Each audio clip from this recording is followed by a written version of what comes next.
Hi everyone, it's Heather from Crafts, Laughs, and Learning. Today I want to share this butterfly headband because it's one of those activities that kids actually want to wear and show off after they finish it. If you're looking for something that feels a little more exciting than a typical sit-down craft, this is a really fun option. It's still simple to put together, but it gives kids something they can use right away. I like using something like this during spring themes, butterfly units, or even just regular craft time when you want something a little different. It also works really well for small groups because everyone can make their own version. One thing that really helps is letting kids make their own color choices from the start.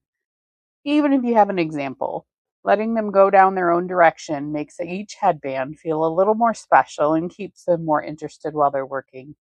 You can easily dress this up without making it complicated.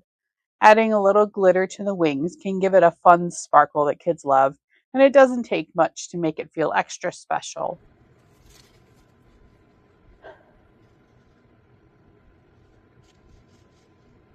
Stickers are another really easy add-on. You can let kids decorate around the headband strip and add little accents to the wings, and it gives them even more ways to make it their own without needing a bunch of extra supplies.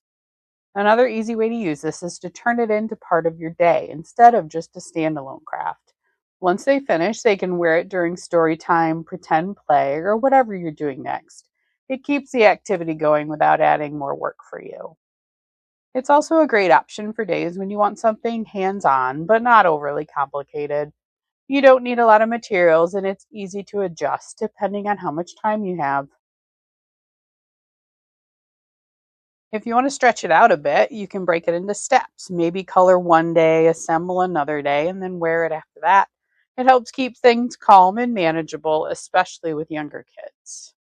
And if you're working with different ages, this is one of those crafts that naturally works for everyone.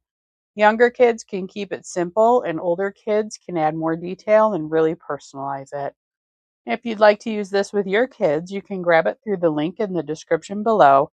And I'd love to know, what would your kids add to theirs? Glitter, stickers, or maybe something else? Let me know in the comments. Thanks for your time, and don't forget to like and subscribe for more crafts, laughs, and learning.